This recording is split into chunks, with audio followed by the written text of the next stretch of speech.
मैं जुनैद खान के पास चलना चाहता हूं। जुनैद खान साहब, जरा बताइए ओवैसी जी को, बैरिस्टर साहब को, जहां हादसे हुए हैं वो जगह छोड़कर पूरा उत्तर प्रदेश क्यों नजर आ रहा है? देखिए, हादसे तो हर प्रदेश में कहीं ना कहीं छुटपुट हर जगह हुए हैं। यूपी में भी हुआ, सहारनपुर में एक जुलूस जा रहा था जिसने पत्थर मारा पुलिस वालों पर। बंगाल में भी हुआ।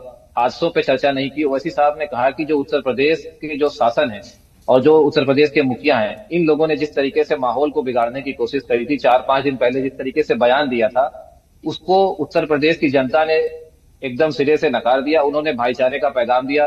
ओवैसी साहब ने यूपी को इसलिए कहा क्योंकि यूपी में शासन प्रशासन ने अपने बयानों से माहौल को गरमाया था। उसके बाद मीडिया चैनलों ने उसको उस तरीके से लोगों के सामने प्रेजेंट किया था। इस वजह से ओवैसी साहब ने उत्तर प्रदेश कौन सा माहौल गरमाया था? जो बयान आया था वही पुलिस अधिकारी जमीन पर थे। उन्हीं पुलिस कप्तान की तारीफ करते हुए वहां संभल के लोग नजर आए, इवन मुस्लिम्स। और आप कह रहे हैं माहौल गरमाया था। ओवैसी जी हैदराबाद में गर्माहट महसूस कर रहे हैं। संभल का मुसलमान अपनी मस्जिद में नमाज अदा करके शुक्रिया अदा कर रहा है। यह कैसी गर्माहट है जो आप तक पहुंच जाती है?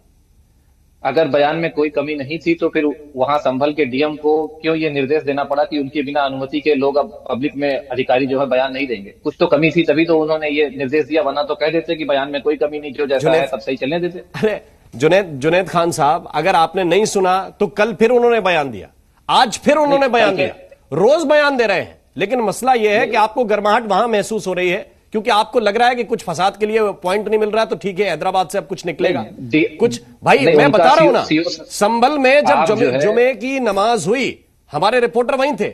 उन्होंने पूछा कि भाई पुलिस का इंतजाम कैसा है? मुस्लिम बोले आकर कि बढ़िया इंतजाम है, हमने बढ़िया नमाज अदा की है, कोई दिक्कत नहीं हुई। देखिए, इंतजाम पे सवाल नहीं उठा रहे हैं। जो बयानबाजी हुई मैं उसकी बात कर रहा हूं। जो डीएम के निर्देश के बाद सीओ साहब का बयान है, आप उसे देख लीजिए और उससे पहले का देख लीजिए। दोनों की बॉडी लैंग्वेज और शब्द का जो चयन किया गया, उससे आपको पता चल जाएगा कि क्या फर्क हुआ डीएम साहब के निर्देश के बाद। ठीक है, अब मुझे